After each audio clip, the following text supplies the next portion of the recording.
Good morning, Shruti. Welcome. Let others to join and we'll start.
Okay, is this slide visible?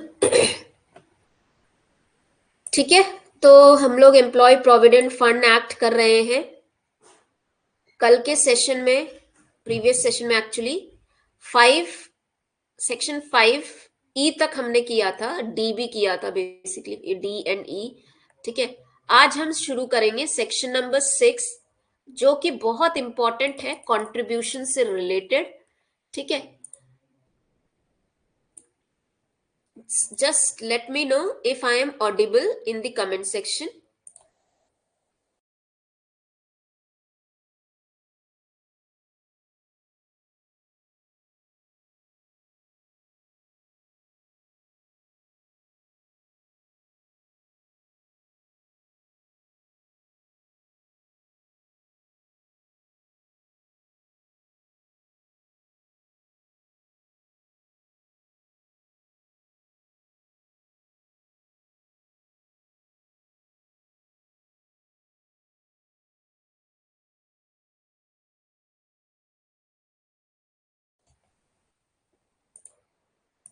Am I audible, Shruti and others?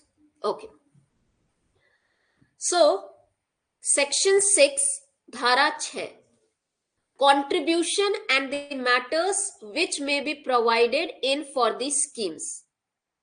इसका मतलब है कि जो provident fund scheme है, provident fund scheme है, उसमें जो contribution है एम्प्लॉइज का और एम्प्लॉयर का, दोनों को, एम्प्लॉय को भी और एम्प्लॉयर को भी कंट्रीब्यूट करना पड़ता है पीएफ के लिए।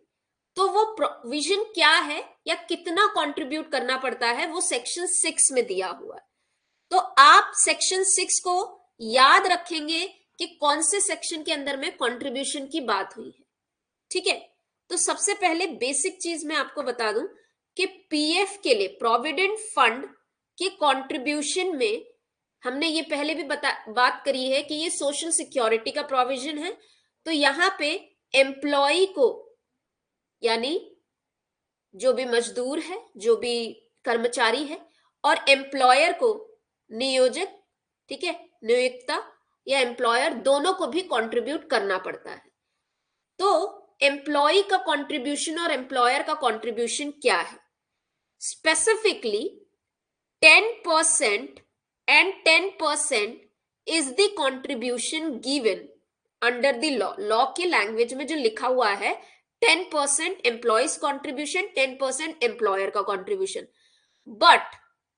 बट आफ्टर द अमेंडमेंट हुआ, संशोधन हुआ, और उस संशोधन या उस अमेंडमेंट के थ्रू बोला गया कि सेंट्रल गवर्नमेंट या केंद्र सरकार को जहां लगता है वो नोटिफिकेशन के थ्रू नोटिफिकेशन के थ्रू इस 10% के कंट्रीब्यूशन को 12% कर सकती है। तो अमेंडमेंट के बाद बहुत सारी जगहों पे या मैक्सिमम इंडस्ट्रीज या फैक्ट्रीज में 12% लेते हैं। कितना लेते हैं? 12%। How much? 12%, 12%। अब किसका 12% किसका? हमने इस लॉ के अंदर में बेसिक वेज की डेफिनेशन पढ़ी थी, राइट? उस वेजेस में हमने क्या पढ़ा था, क्यों पढ़ा था? उस वेजेस की डेफिनेशन इसलिए पढ़ी थी एलिजिबिलिटी के लिए कि एम्प्लॉइज कौन से होंगे जो एलिजिबल होंगे। 15,000 की हमारी वेज सीलिंग है, यानी वो एम्प्लॉइज, वो कर्मचारी जिनकी सैलरी या वेजेस, नॉट सैलरी, सैलरी नहीं बोलेंगे हम, बेसिक वेजेस 15,000 या उससे कम है, वही लोगों को, उन्हीं लोगों को पीएफ का प्रोविजंस या पीएफ की फैसिलिटीज मिलती है। उसके ऊपर वाले लोगों के लिए ये ऑप्शनल है।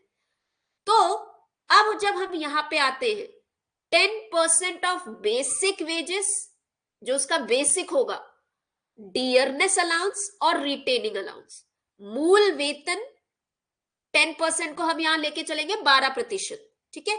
10% नहीं काउंट करेंगे। ये लॉ में लिखा है, लॉ की लैंग्वेज को लेकिन आपको पता होना चाहिए कि उसके अंदर में लिखा क्या है। सेंटेंसेस में जब आपको एमसीक्यूज करवाऊंगी ना, ये 10% और 12% का क्वेश्चन फ्रेम करके बताऊंगी किस तरीके से आप आंसर करेंगे। आप इतना याद रखेंगे कि जो 12% कॉन्ट्रीब्यूशन आएगा एम्प्लॉय के साइड से और एम्प्लॉयर के साइड से, उसके अंदर हम सैलरी का, पूरी सैलरी का क्या क्या कंपोनेंट, सी किसी भी सैलरी में किसी की भी जो उसको पैसे मिलते हैं, तनख्वाह मिलती है, उसके नंबर ऑफ कंपोनेंट्स होते हैं। उसका वेतन, मूल वेतन होता है, महंगाई डियरनेस अलाउंस बोलते हैं, जिसे महंगाई भत्ता बोलते हैं, ठीक है? रिटेनिंग अलाउंस होता है। रिटेनिंग अलाउंस क्या होता है मैं अभी आपको एक्सप्लेन करूंगी। उसके पहले ये समझिए कि जब हम कंट्रीब्यूशन देंगे, एम्प्लॉयर का कंट्रीब्यूशन, फिर से समझिए, नियोक्ता का कंट्रीब्यूशन जो है, जो एम्प्लॉयर देगा, उसके कंट्रीब्यूशन में वो 12% लेगा किसी भी एक एम्प्लॉय के मूल वेतन का, महंगाई भत्ता और रिटेनिंग अलाउंस, अगर ऐसा कुछ है वहां पे, ठीक है? बेसिक, डियरनेस और रिटेनिंग अलाउंस का, ये एम्प्लॉयर का कंट्रीब्यूशन हो गया। अब हम आते हैं, ये रिटेनिंग अलाउंस क्या होता है? रिटेनिंग अलाउंस का मतलब होता है एम्प्लॉइज को रिटेन करने के लिए, रोक के रखने के लिए। अब रोक के रखने के लिए का मतलब क्या? अगर हम इस लॉ के, इस अधिनियम की भाषा में पढ़े, कई बार सीजनल फैक्ट्रीज होती हैं, मौसमिक, ठीक है, जो केवल सीजन्स पे, जैसे विंटर सीजन्स में ही आप वुलन क्लोथ्स पहनते हो, समर सीजन्स में ही आइसक्रीम्स मिलती है। तो ये जो सीजनल फैक्ट्रीज होती है या एस्टेब्लिशमेंट होती है, कारखाने होते हैं, प्रतिष्ठान होते हैं मौसमिक, जो केवल उस मौसम के दौरान, जब उनका बिजनेस चलेगा, वो कब तभी आते हैं। तो कई बार उन फैक्ट्रीज में, उन एस्टेब्लिशमेंट में कुछ एम्प्लॉइज को अपने पास में रोकने के लिए कि भैया आप छोड़ के मत जाना किसी और, क्योंकि वो सीजनल है, वो 8 महीने चलता है पूरे साल के अंदर में और फिर बंद रहता है। इतने दिन वो एम्प्लॉइज क्या करेंगे? उनकी तो सैलरी उनको नहीं मिल रही, 8 महीने का आपने पैसा दे दिया, ठीक है? अब वो बाकी महीने क्या करेंगे? उनको तो जॉब चाहिए, घर चलानी, तो वो क्या करते, कहीं और आके ज्वाइन करेंगे। बट अगर वो एम्प्लॉय की भी हमारे पास में शॉर्टेज होगी, मजदूर की भी शॉर्टेज होगी, तो उन एम्प्लॉयज को, कर्मचारी को रिटेन करके रखने के लिए, वो कहीं और चले ना जाए, उसके लिए उनको उस टाइम पीरियड का, उस पर्टिकुलर टाइम जब काम नहीं चल रहा है, जब काम बंद है, उसके लिए उन्हें अलाउंस देते हैं, और उस अलाउंस को हम कहते हैं रिटेनिंग अलाउंस। क्लियर? सभी को कमेंट सेक्शन में लिखेंगे यस और नो, क्या है रिटेनिंग। अब रिटेनिंग अलाउंस प्राइवेट सेक्टर में, या हम अभी के टर्म्स में अगर हम प्राइवेट सेक्टर में प्रैक्टिस की बात करेंगे, तो retaining allowance usually higher level या टॉप एग्जीक्यूटिव्स को भी दिया जाता है, उनको रिटेन करने के लिए। लेकिन हम जब लॉ के टर्म्स में बात करेंगे, हमारे अधिनियम के टर्म्स में बात करेंगे, तो वो अलाउंस जो कोई भी प्रतिष्ठान जो मौसमिक यूजुअली होती है, जब काम नहीं चल रहा है तब उस एम्प्लॉयज की सर्विसेज को रिटेन करने के, उसको अपने पास बनाए रखने के लिए ये अमाउंट दिया जाता है। ठीक है। और आपके डियरनेस अलाउंस क्या होता है, महंगाई भत्ता क्या होगा, जो cash value of food concession. C, dearness allowance, महंगाई भत्ता, cost of living. Cost of living यानी हम जो भी आज 50 रुपए में खरीद रहे हैं, जरूरी नहीं है 5 साल बाद वो 50 की ही मिलेगी, महंगाई बढ़ती है। तो उसी के बेसिस पे ये पर्टिकुलर अमाउंट चेंज होता रहता है, इंक्रीज होता रहता है। इसमें कई बार एम्प्लॉयज को, कर्मचारियों को फूड ग्रेन्स मिलते हैं, गेहूं चावल, जो मार्केट रेट होते हैं उसके कम रेट पे मिलते हैं। तो उसके जो कंसेशनल वैल्यूज है, जिस रेट पे उनको मिल रहे हैं, 50 रुपए अगर मार्केट में है, इनको 30 रुपए पर केजी पे मिल रहा है, तो ये 30 रुपए को हम कैलकुलेट करेंगे। ठीक है, बेसिक वेज को या कंट्रीब्यूशन को कैलकुलेट करते वक्त। ठीक है, आगे चलते हैं। अब जैसे कि मैंने एक्सप्लेन किया, in some establishment contribution rate may be 12% instead of 10% as specified by the central government. ठीक है, clear? Shruti, yes, you have raised your hand. Shruti, कोई क्वेश्चन पूछना है आपको? श्रुति,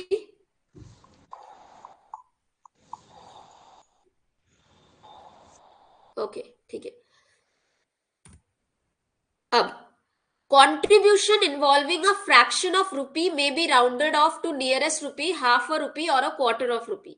ये सिंपल सा लॉजिक है कि मेरा 12% कॉन्ट्रीब्यूशन अगर 9 रुपीज 45 पैसा बन रहा है, 12% कैलकुलेट करके, तो मैंने क्या कर देना है, इसे एक राउंड ऑफ कर देना है। ठीक है, या तो उसे नियरेस्ट 1 रुपी पे मैं राउंड ऑफ करूंगी, या तो अगर ऐसा हो रहा है मेरा 9 रुपए और ऐसे 5 पैसे बन रहा है, तो 5 पैसे को आप नियरेस्ट हाफ पे वो कर दोगे, राउंड ऑफ कर दोगे हाफ रुपी पे, तो 9 रुपए 50 पैसे। ठीक है, या फिर क्वार्टर रुपी पे भी हो सकता है। ठीक है, इस तरीके से उसका राउंड ऑफ किया जाता है। जो भी अमाउंट बनता है 12% कैलकुलेट करने के बाद में उसे राउंड ऑफ कर दिया जाता है। ठीक है, कोई अंश है, यदि योगदान के रुपए का कोई अंश हो तो उसे निकटम रुपए, ठीक है, आधे रुपए या चौथाई, उसको राउंड ऑफ करेंगे हाफ रुपी में, 1 क्वार्टर में, या पूरा कंप्लीट 1 रुपी में। अब हम आते हैं अच्छा, एक और चीज मैं आपको बता दूं, कंट्रीब्यूशन के अंडर में जो हम आगे पढ़ेंगे अभी पेंशन स्कीम में। ठीक है, पेंशन का कंट्रीब्यूशन पढ़ेंगे। एम्प्लॉय और एम्प्लॉयर जो योगदान दोनों को देना पड़ता है। ठीक है, एम्प्लॉय को भी एम्प्लॉयर को भी, वो हमने कितना पढ़ा, 12। अब इस 12% में जो एम्प्लॉयर देता है, एम्प्लॉयर योगदान देता है, वो क्या है, बेसिक आपका मूल वेतन प्लस आपका डियरनेस अलाउंस, जिसे हम क्या कहते हैं, महंगाई भत्ता, और आपका रिटेनिंग अलाउंस, इसका 12%। अब जो एम्प्लॉय या कर्मचारी का जो कंट्रीब्यूशन होता है वो डायरेक्टली पीएफ अकाउंट में जाता है पूरा। ठीक है, वो जाएगा पीएफ अकाउंट में। लेकिन जो एम्प्लॉयर का कंट्रीब्यूशन होता है उसका 8.33% वो जाता है पेंशन के स्कीम में, पेंशन के फंड में। क्यों? क्योंकि हमारा जो ये अधिनियम है प्रोविडेंट फंड, ये पेंशन से रिलेटेड भी प्रोविजंस रखते हैं या प्रोवाइड करते हैं, फैसिलिटीज प्रोवाइड करते हैं। तो ये पेंशन एम्प्लॉयर देता है। कहां से देता है? यहां से देता है। 12% का 8.33% एक एम्प्लॉय जो कंट्रीब्यूट कर रहा है उसके पेंशन के लिए जाएगा। ठीक है, लेकिन इसमें भी वेज सीलिंग है जो कि मैं आपको बता दूं, 1200 रुपए। यानी मैंने अगर किसी की सैलरी का 12% कैलकुलेट किया, ठीक है, 12% कैलकुलेट किया और उसका 8.33 1400 आ रहा है जो पेंशन में जाना है, तो क्या मैं 1400 पूरा का पूरा पेंशन में डाल दूंगी? नहीं, केवल और केवल 1200 रुपए, ये है आपकी वेज सीलिंग, इतना ही पेंशन में जाएगा। नहीं, एक मिनट, मैं आपको ये 1200 नहीं है, एक बार बस मैं आपको चेक करके राइट बता दूं ताकि बाद में कोई कंफ्यूजन ना हो।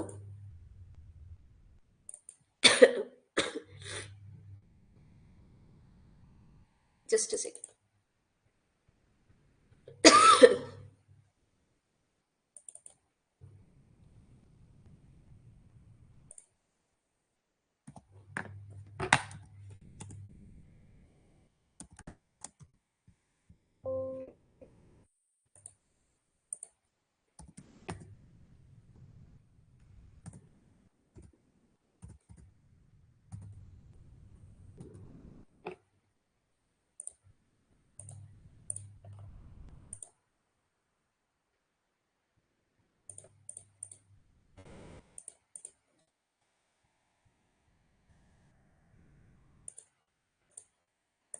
ये है 1250, ठीक है, 1250। अपडेटेड परसेंटेज है क्या हर्षित? हाँ। अब अभी हर्षित इसको समझेंगे। ये जो मैं परसेंटेज बता रही हूं ये अपडेटेड परसेंटेज है। 8.33 आपको पेंशन में देना होता है, जिसका वेज सीलिंग 1250 है, 1250 है। इससे ज्यादा पेंशन में नहीं जाएगा, तो 1400 में से केवल 1250 पेंशन में रुकेगा, बाकी आपका जो है वो पीएफ अकाउंट में जाएगा एम्प्लॉय के लिए। क्लियर?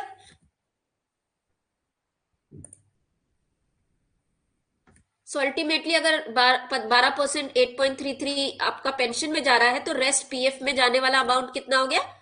3.67, जिसमें अगर 1400 रुपए आपके पीएफ का कैलकुलेट करके 1400 आ रहे हैं पेंशन के लिए, केवल 1250 यहां रुकेंगे, रेस्ट अमाउंट आपके पीएफ के ही इसमें जाएंगे। ठीक है, तो हम पहले अब पढ़ते हैं section number 6A, 6 employees pension scheme. जो सेक्शन 5 था वो completely PF provident fund scheme से रिलेटेड था। उससे रिलेटेड बोर्ड क्या होंगे, कमिटी क्या होगी, ठीक है, स्टेट बोर्ड क्या होंगे, कंट्रीब्यूशन। 6 वाले इसमें हमने कंट्रीब्यूशन पढ़ा। अब 6A में हम पेंशन के बारे में पढ़ेंगे।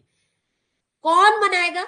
The central government by notification in official gazette can frame a scheme to be called as employ pension scheme for this act.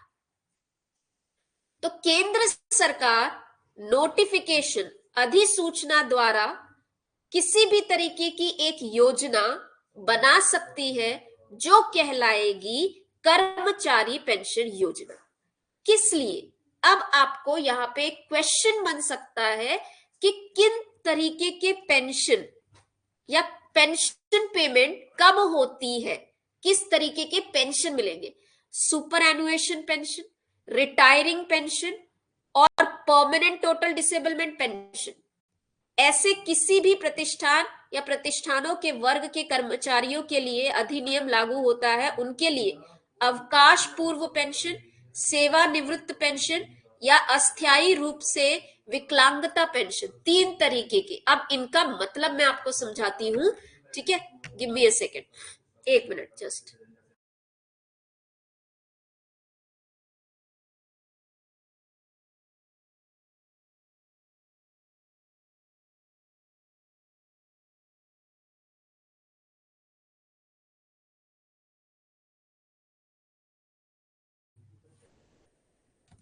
ठीक है, सुपर एनुएशन पेंशन का मतलब क्या है, या सुपर एनुएशन अवकाश पूर्व। सी सुपर एनुएशन यानी 2 चीजें होती है, रिटायरमेंट होता है, रिटायरमेंट लेते हैं, रिटायरमेंट एज होती है, यूजुअली हम उसको क्या कंसीडर करते हैं, 60, ठीक है, या 58 भी कहीं कहीं पे कंसीडर करी जाती है रिटायरमेंट एज। अब सुपर एनुएशन एज होती है कि सपोज आप किसी कंपनी में, फैक्ट्री में, कारखाने में, प्रतिष्ठान में आपकी नियुक्ति हुई, अपॉइंटमेंट हुआ, और आपने एक कॉन्ट्रैक्ट के तहत, एम्प्लॉयमेंट के कॉन्ट्रैक्ट के तहत, एम्प्लॉयमेंट का कॉन्ट्रैक्ट यानी आपने वहां अपॉइंटमेंट लेटर साइन किया, और वो लेटर आपको जो मिला है वो कहता है कि आप 55 साल की उम्र तक इस पर्टिकुलर एस्टेब्लिशमेंट में या प्रतिष्ठान में काम करेंगे।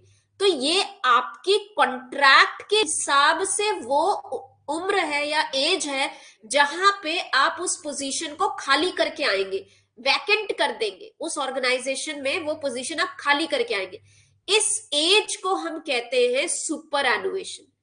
तो अगर आप सुपर एनुएट होते हो, यानी कॉन्ट्रैक्ट के हिसाब से जब आपकी पूरी एज आ जाती है जहां पे आप अपनी नौकरी से अवकाश लेते हो, छोड़ते हो, तो उसे हम सुपर एनुएशन कहते हैं। इसे रिटायरमेंट एज नहीं कहेंगे।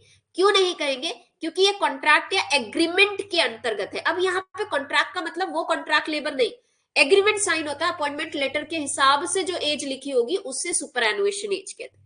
तब पेंशन मिलता है, आप सुपर एनुएट हो रहे हो, रिटायरमेंट पे पेंशन मिलता है, या परमानेंटली आप डिसेबल हो गए हो, विकलांग हो गए हो, तो आपको क्या मिलेगा? पेंशन मिलेगा। इसके अलावा विडो और विडोअर्स पेंशन, ठीक है, चिल्ड्रन पेंशन और ऑर्फन पेंशन, ये भी पेंशन की फैसिलिटीज है। इनसे रिलेटेड स्कीम्स कौन बनाएगा? केंद्र सरकार बनाएगी, सेंट्रल गवर्नमेंट बनाएगी।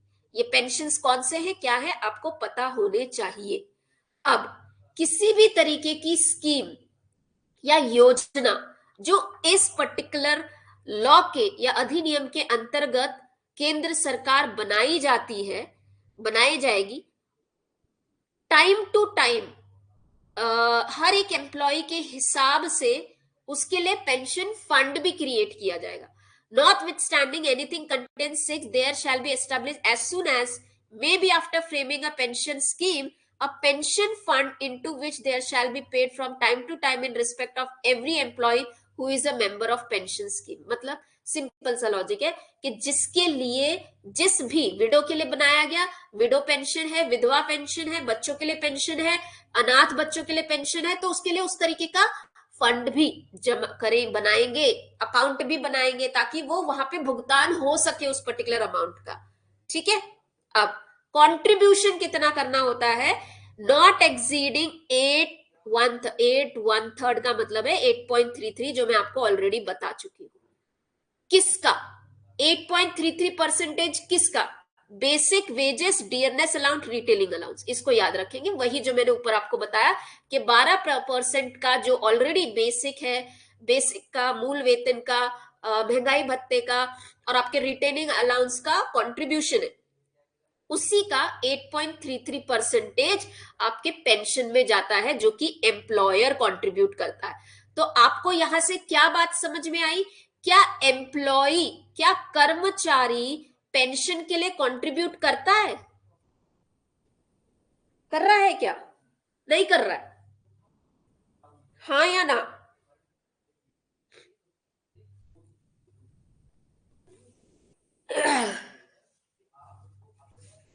प्लीज कमेंट सेक्शन में लिखेंगे।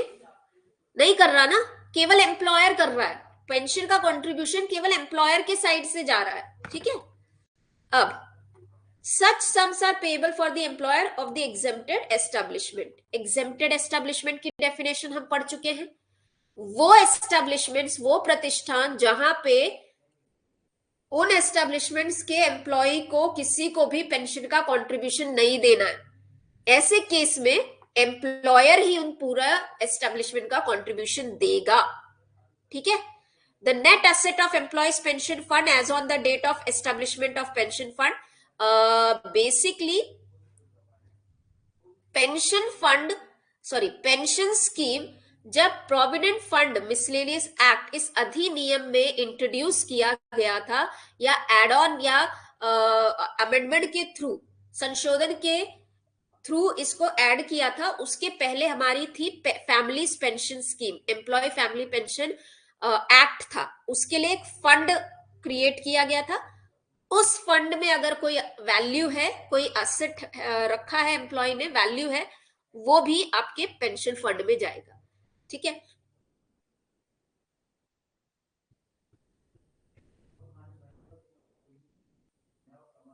ये पेंशन स्कीम के डिटेल्स हैं। ठीक है। मैं जस्ट स्किप करूंगी जो इंपॉर्टेंट नहीं है। ये सारे वो चीजें हैं, ये जो पेंशन फंड बनाया जाता है पेंशन स्कीम के लिए, वहां से वहां पे कौन सा कंट्रीब्यूशन आना है। ठीक है। वो सारी अमाउंट है जिसे आप जरा स्किप कर सकते हैं। अब ये वाला याद रखेंगे फोर्थ, सेक्शन 4 कह रहा है 6A का सब सेक्शन 4 ये कह रहा है कि जो ये फंड क्रिएट हुआ है इसका एडमिनिस्ट्रेशन कौन करेगा, इसकी देखरेख कौन करेगा। ठीक है, इसकी देखरेख रहेगी सेंट्रल बोर्ड के पास, जो हमने धारा 5A या क में एक्चुअली पढ़ा था। ठीक है, सेंट्रल बोर्ड एडमिनिस्टर करेगा कि पैसा कहां से आ रहा है, पैसा कहां जा रहा है, किसको क्या अलाउंसेस देने हैं, ये सारा देखरेख का काम किसके पास है, सेंट्रल बोर्ड के पास है। अब ये मैं आपको पहले भी बता चुकी हूं, हमारे लॉ के अंदर में 4 हमारी अनुसूची है। स्कीम पेंशन से रिलेटेड है तो कौन सी अनुसूची के अंदर में मैटर दिए गए हैं, हमारी तीसरी अनुसूची के अंदर। ठीक है, तो तीसरी अनुसूची के जितने भी मैटर्स हैं उनके मैटर्स सेंट्रल गवर्नमेंट, उन मैटर्स से रिलेटेड सेंट्रल गवर्नमेंट स्कीम्स बनाएगी पेंशन से रिलेटेड। क्लियर। अब पेंशन स्कीम में provide that all or any of its provision shall take effect prospectively or retrospectively as such date may be specified. इसका सब simple सा मतलब क्या है, पेंशन योजना यह प्रावधान कर सकती है कि इसके सभी या कोई भी प्रावधान भविष्य में या अतीत से में प्रभावी होंगे उस तिथि से जैसा कि योजना में निर्दिष्ट किया गया है, प्रिस्क्राइब किया गया है। इसका सिंपल मतलब है कि अगर सरकार ने कोई स्कीम बनाई, उस स्कीम में कहा गया कि जिनकी 50 वर्ष की आयु हो गई है उनको पेंशन मिलेगा। मैं जस्ट आपको एग्जांपल दे रही हूं। ठीक है, अब सरकार ने क्या कहा, ये जो मैंने स्कीम बनाई, केंद्र सरकार कह रही है कि ये 2020 में जिन्होंने 50 वर्ष की आयु या 50 वर्ष के हुए थे वहां से लागू होगा। तो रेट्रोस्पेक्टिव या प्रोस्पेक्टिवली, या इसका सिंपल सा मतलब होता है कि वो स्कीम अतीत में जाके भी लागू हो सकता है और आगे फ्यूचर में भी लागू हो सकता है। या तो ये बोल सकती है सरकार के 2025 में जो 50 वर्ष की आयु अटेंड करेंगे उनके लिए ये स्कीम है। तो चाहे वो अतीत हो चाहे वो भविष्य हो, किसी भी तरीके से वो स्कीम को फ्रेम किया जा सकता है। किसी भी स्कीम को इस पर्टिकुलर लॉ के अंदर, किसी भी पेंशन स्कीम को बनाने के बाद हाउस ऑफ पार्लियामेंट, सदन के सामने रखा जाता है। सदन के दोनों भी, upper house and lower house, Rajya Sabha और लोकसभा 30 दिनों तक उस पर सेशन करते हैं, अपना मत रखते हैं कि इसमें क्या एड ऑन होना है, क्या रिमूव किया जा सकता है, क्या बेनिफिट सही नहीं है, क्या और आप संशोधन कर सकते हैं। 30 दिनों तक वो सेशन चलेगा, उसके बाद में वो एक्टिव हो जाता है। जैसे ही ये 30 दिन एक्सपायर होंगे, खत्म हो जाएंगे, ये स्कीम को अप्रूवल मिल जाएगी, सक्सेस हो जाएगा पार्लियामेंट के अंदर में, तब ये स्कीम ऑटोमेटिकली पार्ट बन जाएगा इस लॉ का। ठीक है, वो था हमारा 6A। 6B कोई सेक्शन नहीं है, ठीक है, रिपील्ड है। 6C पे आ रहे हैं। ए के बाद सीधा C, employees deposit linked insurance, कर्मचारी विपेक्ष सहबुद बीमा योजना, डिपॉजिट लिंक्ड। अब ये इंश्योरेंस है, इंश्योरेंस अगेंस्ट एक्सीडेंट। सी प्रोविडेंट फंड क्या था कि आपको आपकी सर्विसेज के अंदर एक बेनिफिट मिल रहा है, पेंशन क्या था, रिटायरमेंट पे मिल रहा है। अब हम इंश्योरेंस देंगे डेथ के केस में, अगर किसी की मृत्यु हो जाती है, एक्सीडेंट हो जाता है, तो उसको हेल्प करने के लिए। तो employees deposit link insurance scheme कौन बना सकता है, केंद्र सरकार, central government, by giving a notification in the official gazette can frame a scheme. किसी भी तरीके की स्कीम वो बना सकती है जिसे हम कहेंगे employees deposit link insurance scheme for purpose of providing insurance benefit to the employees to any of the established or the class of establishment to which the CAT Act apply। अब ये याद रखेंगे, जिसपे पीएफ, जिसको PF का benefit मिल रहा है, automatically उसको पेंशन का बेनिफिट मिलेगा, ऑटोमेटिकली वो इंश्योरेंस में भी कवर्ड होगा।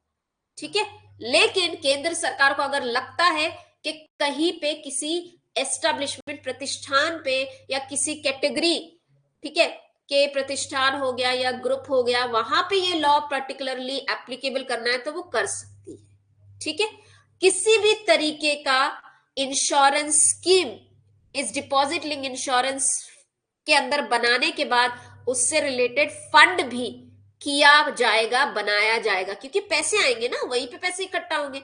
और हर एक एम्प्लॉयर उस फंड के अंदर में into which shall be paid by employer from time to time respect of every employ in relation to whom he is the employer. यहां पे जो कंट्रीब्यूशन आएगा ना इंश्योरेंस के लिए, ये एम्प्लॉयर ही करेगा। जिस तरीके से पेंशन केस में केवल एम्प्लॉयर, नियोक्ता की रिस्पॉन्सिबिलिटी होती है, नियोजक की रिस्पॉन्सिबिलिटी होती है कि वो पेंशन का कंट्रीब्यूशन, योगदान केवल एम्प्लॉयर देते हैं, यहां पे भी केवल और केवल एम्प्लॉयर देंगे, एम्प्लॉय का कोई योगदान नहीं। अब कितना देंगे, कितना अमाउंट देंगे? एम्प्लॉय, एक एम्प्लॉयर है, उसके अंदर में एक एम्प्लॉय काम, कर्मचारी काम कर रहा है जो कि ए है, नाम है उसका A. Not more than 1%, how much? 1% of aggregate average total basic wage, dearness allowance and retaining allowance, इनका कितना? 1%। किसको देंगे? इस फंड में जमा करेगा। कौन करेगा? एम्प्लॉयर करेगा। Am I clear? सबको क्लियर है? बीमा योजना की रचना के हाँ पश्चात, यानी बाद में जैसे ही वो क्रिएट होता है, उसकी फंड भी क्रिएट किए जाएंगे। ठीक है, जिसके अंदर में एम्प्लॉयर, नियोजक जो होगा, नियोक्ता जो होगा, वो राशि का भुगतान किया करेगा। कितना करेगा? 1%। ठीक है, 1%। किसका? महंगाई भत्ता, मूल वेतन और आपके रिटेनिंग अलाउंस के लिए। आगे चलते हैं। डियरनेस और रिटेनिंग अलाउंस का एक्सप्लेनेशन सेक्शन 6 में दिया था, वो हमने समझ लिया। अब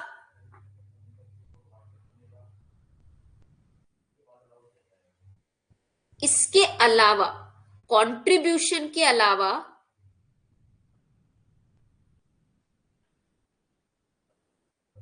एक मिनट ना, यहां पे कुछ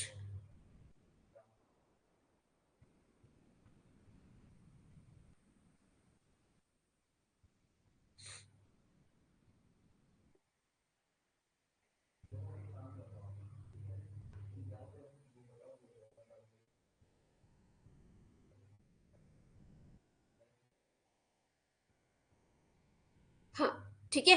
अब इसके अलावा है हमारा सेंट्रल गवर्नमेंट जो ये स्कीम बनाती है इंश्योरेंस से रिलेटेड, उस पे लगने वाले एक्सपेंसेस से रिलेटेड कितना एडमिनिस्ट्रेशन कॉस्ट या एक्सपेंसेस को भरने के लिए एम्प्लॉयर 1/4 का कंट्रीब्यूशन देगा। 1/4 सम, further sum of money not exceeding 1/4 of contribution which is required to be made under subsection 2। तो जो 1% है उसका 0 पॉइंट आपका कितना बोल रहा है? ये 1/4, 1/4, 1/4 कॉन्ट्रीब्यूशन उसका as an expenses for administration देगी, देख रेख के लिए। ठीक है, इंश्योरेंस फंड की बहुत सारे ऐसे मैटर्स होते हैं, खर्चे होते हैं, ठीक है, उनको मेंटेन करके रखना, और उससे रिलेटेड कहाँ से फंड आ रहा है, कौन फंड दे रहा है, उस फंड को मेंटेन करने के लिए एम्प्लॉयज को हायर करना, उनकी सैलरी, ये जितने भी एक्सपेंसेस हैं उनके लिए, उन एक्सपेंसेस के लिए जो एडमिनिस्ट्रेशन कॉस्ट आएगा वो 1/4 है। Am I clear students? Is this clear? इसे हम स्पेशली कहते हैं एडमिनिस्ट्रेटिव चार्जेस। क्या कहते हैं इसे? एडमिनिस्ट्रेटिव चार्जेस, जो कि हमारा 1/4 है, जो अब 0.50 हो गया है बाय 2018 अमेंडमेंट के थ्रू उसको इंक्रीज कर दिया गया। ठीक है,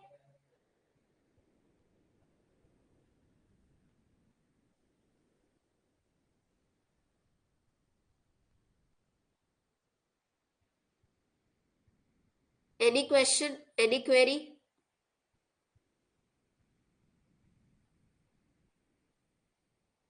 आगे चलते हैं। किसके पास में रिस्पॉन्सिबिलिटी है इसकी देखरेख करने की? तो हमारी सेंट्रल बोर्ड के पास। सेंट्रल बोर्ड क्या करेगी कि पूरा देखरेख करेगी इस पर्टिकुलर फंड का, कि इंश्योरेंस स्कीम से रिलेटेड फंड कहां से आ रहा है।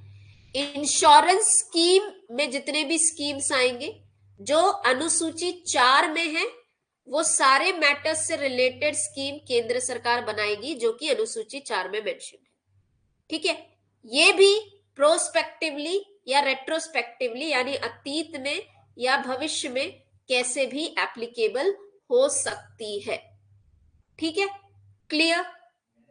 अब सेक्शन 6D कहता है कि कोई भी स्कीम हो, चाहे वो पेंशन से रिलेटेड हो, पीएफ से रिलेटेड हो या इंश्योरेंस से रिलेटेड हो, ये सब की सब पार्लियामेंट के सामने रखी जाएगी ताकि वो पार्लियामेंट में लोकसभा और राज्यसभा 30 दिन का सेशन लेंगे।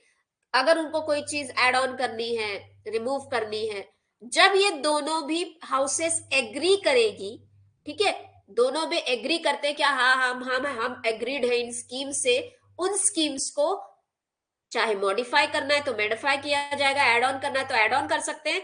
उसके बाद 30 दिन पास होने के बाद वो एक्शन में या यूज में आएगी। ठीक है, वो है आपका सेक्शन 6D, सिंपल सा। क्लियर? क्या मॉडिफिकेशन हो सकता है किसी स्कीम में? हाँ, जैसे 10% से 12% हुआ ना। कैसे हुआ? केंद्र सरकार ने किया। कैसे किया? सेंट्रल गवर्नमेंट ने नोटिफिकेशन दिया, अधिसूचना द्वारा नोटिफिकेशन इन ऑफिशियल गैजेट देकर रेट्रोस्पेक्टिवली या प्रोस्पेक्टिवली किसी भी स्कीम में अतीत में जाकर या भविष्य में अगर कोई भी मॉडिफिकेशन करना है, संशोधन करना है किसी भी स्कीम में, तो केंद्र सरकार या सेंट्रल गवर्नमेंट उसको कर सकती है। बट उस मॉडिफिकेशन को एक्चुअल एप्लीकेशन में लाने के लिए पहले आप उसको पार्लियामेंट के सामने रखेंगे। 30 दिनों तक वो सेशन चलेगा। जब दोनों ही हाउसेस, लोकसभा राज्यसभा, एग्री हो जाएंगे, सहमत हो जाएंगे, उसके बाद में वो मॉडिफाई करके यूज में लिया जाएगा। क्लियर? ये था हमारा सेक्शन 7 तक। इसके बाद का नेक्स्ट क्लास में तो मैं आपको एक बार जस्ट रिवाइज करवा देती हूं कि पीएफ जो है, प्रोविडेंट फंड जो है, ये यहाँ पे एम्प्लॉई यानी कर्मचारी और एम्प्लॉयर यानी नियोक्ता दोनों भी कंट्रीब्यूट करते हैं। कितना? 12%, जो कि अभी सेंट्रल गवर्नमेंट ने नोटिफिकेशन के थ्रू चेंज किया हुआ है। यूजुअली हमारे पुराने लॉ में 10% था।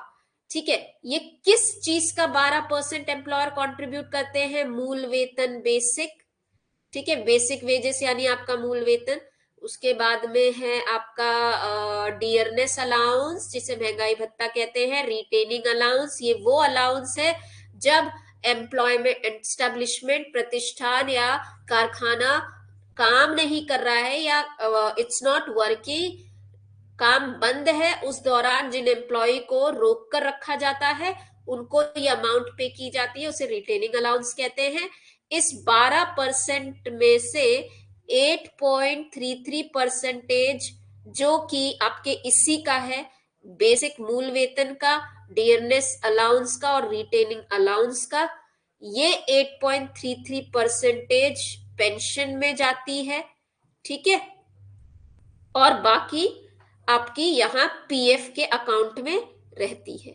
3 हाउ मच 75 सॉरी 3.67 नॉट 7567। अब यहां पे भी आपकी एक वेज सीलिंग है, मैक्सिमम 1250 मैक्स यहां पे होगा, और अगर उससे ज्यादा होता है तो वो पीएफ में जाएगा। इसके अलावा इंश्योरेंस के लिए, जो कि हमारी तीसरी बेनिफिट है, एम्प्लॉयर का कंट्रीब्यूशन 1% हो गया होता है, और जिसे कि अब चेंज करके 0.5 कर दिया गया है, और एडमिनिस्ट्रेशन कॉस्ट को जो 1/4 होता है उसे एडमिनिस्ट्रेशन कॉस्ट को कर दिया गया है 0.50%। ठीक है, ये अमेंडमेंट के थ्रू गया। आपको बस इतना याद रखना है, 1/4 एक चौथाई एम्प्लॉयर कंट्रीब्यूट करता है अगर एग्जाम में आएगा, और एडमिनिस्ट्रेशन यानी देख रेख के लिए जो अमाउंट है वो है 0.50 as per the employ as per the new amendment. ठीक है, पीएफ हो गया, पेंशन हो गया, इंश्योरेंस हो गया। इन सभी से रिलेटेड स्कीम्स, सभी से रिलेटेड योजनाएं कौन बनाएगा? केंद्र सरकार ही बनाएगी, सेंट्रल गवर्नमेंट। ठीक है, पीएफ कहां है, कौन सी अनुसूची में है, इससे रिलेटेड मैटर दूसरे में है, पेंशन से रिलेटेड तीसरी में है, इंश्योरेंस से रिलेटेड चौथी में। ठीक है, कोई भी स्कीम बनती है उसका मॉडिफिकेशन सेक्शन 7 के हिसाब से करेंगे। कोई भी स्कीम बनेगी उसको पहले पार्लियामेंट के सामने रखा जाएगा, और कोई भी स्कीम बिना सेंट्रल गवर्नमेंट के अप्रूवल मॉडिफाई या नहीं बनेगी। हाँ, रेट्रोस्पेक्टिवली, प्रोस्पेक्टिवली यानी अतीत में जाके या भविष्य में जाके वो कैसे भी अप्लाई हो सकती है। अब इन सारी स्कीम्स का एडमिनिस्ट्रेशन या देखरेख का काम कौन करेगा? सेंट्रल बोर्ड करेगी। ठीक है, सेंट्रल बोर्ड को असिस्ट करने के लिए एग्जीक्यूटिव कमिटी होती है। इनको चलाने के लिए कुछ हमारे ऑथराइज्ड ऑफिसर्स हैं, जो हम लिस्ट पढ़ चुके हैं कौन कौन ऑफिसर्स होंगे। सेंट्रल बोर्ड के अलावा स्टेट बोर्ड भी होता है। ठीक है, स्टेट लेवल पे। बस इतना अगर आपको पता है तो समझ लो पीएफ का पूरा खत्म। ठीक है, क्लियर स्टूडेंट्स? चलो, that was the session for the day. Thank you so much. Any doubt, any question, you can ask me.